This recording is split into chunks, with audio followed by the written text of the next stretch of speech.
1947 সালে দেশটাকে ভাগ করা হয়েছিল কিসের ভিত্তিতে? যে এই দেশে ইসলাম চলবে, তোদের দেশে ধর্মনিরপেক্ষতা চলবে।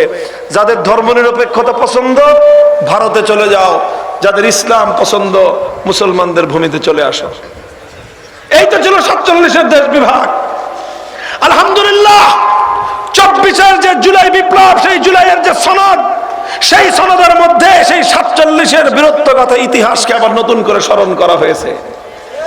এই জন্য আমরা বলি, যারা ইসলাম চান, যারা চান আগামী দিনে বাংলাদেশে ইসলামের রাস্তা উন্মুক্ত হোক, তারা সবাই জুলাই সনদের পক্ষে হা বাক্সে ভোট দিবেন। রাজি আছেন তো ভাই? এটা কোনো রাজনীতির কথা না। হা বাক্সে ভোট দেওয়া এবার এটা রাজনীতি নয়, বরং এটা এদেশে ইসলাম প্রতিষ্ঠার পথ উন্মুক্ত করার সংগ্রাম। এই জুলাই সনদের মধ্যে 2013 সালে নবী প্রেমিকদের শাপলা চত্বরের শাহাদাতের গল্প বলা হয়েছে।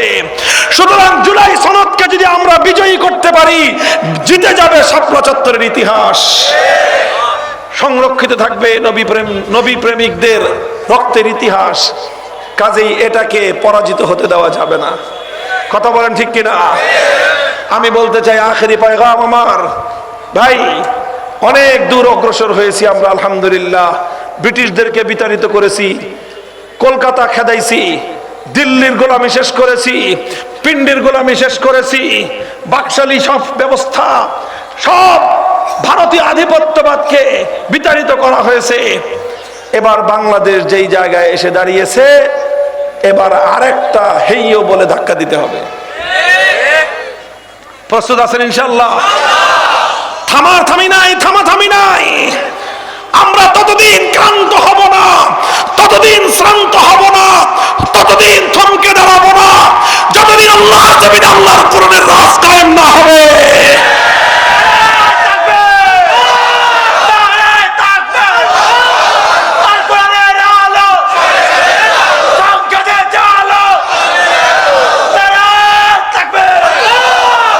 আমি একটা কথা সবাইকে বলতেছি, এবার অনেক অনেক রঙের তো বাংলাদেশ দেখেছি আমরা। কথা বলেন ঠিক না বেটি? সব রং দেখা শেষ। একবার একজনে বললেন আমরা সোনার বাংলাদেশ গড়ব। আমরা বললাম গড়েন দেখি সোনার বাংলাদেশ। কিছুদিন পরে দেখা গেল গোলামীর বাংলাদেশ। আরেকজনে এসে বললেন যে না, ওই পুরান সোনা দিয়ে হবে না, নতুন বাংলাদেশ। আমরা বললাম ঠিক আছে, আপনার সঙ্গে আসি। কিছুদিন পরে দেখি সেই পুরাতন সেই যা তাই। এরপর আরেকজন এসে বললেন যে না, নতুন দিয়ে হবে না, সবুজ বাংলাদেশ। আমরা বললাম ঠিক আছে। কয়েকদিন পরে দেখি ধূসর বাংলাদেশ। আরেকজনে বললেন এবার হবে ডিজিটাল বাংলাদেশ। আমরা বললাম ভালো, দেখি ডিজিটাল কি। পরে দেখলাম জনগণের সম্পদ বাংলাদেশ ব্যাংক থেকে হাজার হাজার কোটি টাকা ডিজিটাল সিস্টেমে চুরি হয়ে গেল, টেরও পাইলাম না। আমার দেশের টাকা ডিজিটাল কায়দায় বেগম পাড়া করে বিদেশে গিয়ে আমরা টেরও পাই না। এর নাম হলো ডিজিটাল।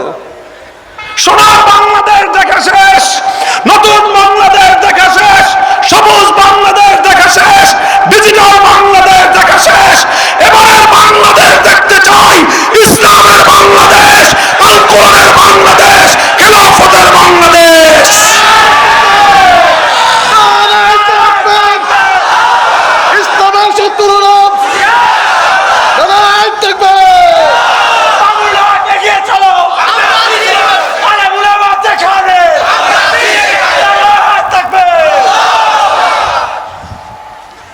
এটা কি শুধু মুখের কথা না, আসলে বাস্তবেই করবেন ইনশাল্লাহ? আপনার তো শুধু মুখের কথা দিয়ে হবে?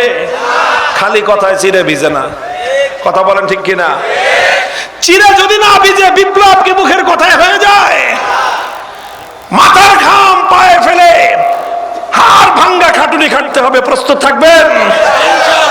শুধু খাটলেই হয় না, রাতের অন্ধকারে চোখের অশ্রু ছেড়ে খোদার দরবারে ফরিয়াদ করতে হবে। করবেন? এরপরে ঘাম আর অশ্রু দিয়ে বিপ্লব আসে না। ঘাম আর অশ্রু দিয়ে মাঠ যেরকম, ফসলের মাঠ যেরকম পানি দিয়ে হাল চাষ করলে চাষাবাদের উপযুক্ত হয়, চাষাবাদ হয়ে যায় না, তদ্রূপ ঘাম ঝরানো মেহনত আর অস্ত্র দিয়ে ফরিয়াদ করলে বিপ্লব হয়ে যায় না, তবে বিপ্লবের জন্য ফসলের মাঠ প্রস্তুত হয়। এরপর সেখানে ইসলামী বিপ্লবের ফসল ফলাতে হয়, আর সেজন্য প্রয়োজন হয় বাংলার যুবকদের শহীদানা শাহাদাতের রক্তের নজরানা দিতে হয়।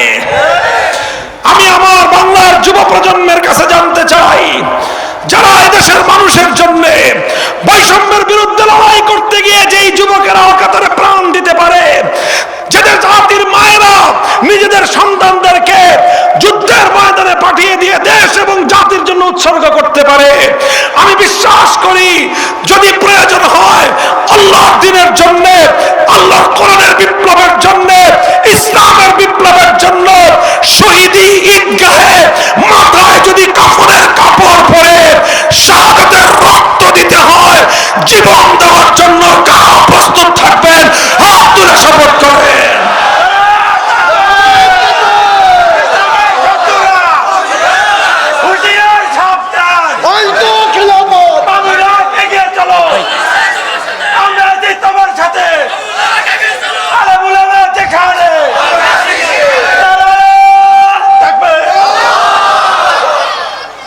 আল্লাহ পাক আমাদের সকলকে কবুল করেন।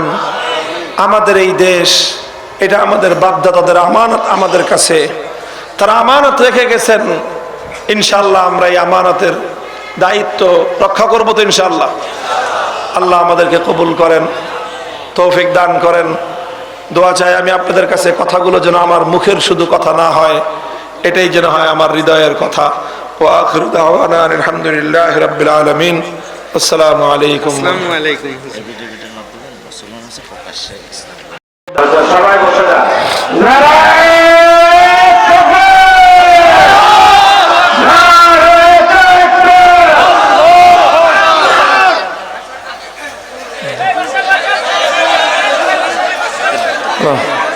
আশহাদু আল্লা ইলাহা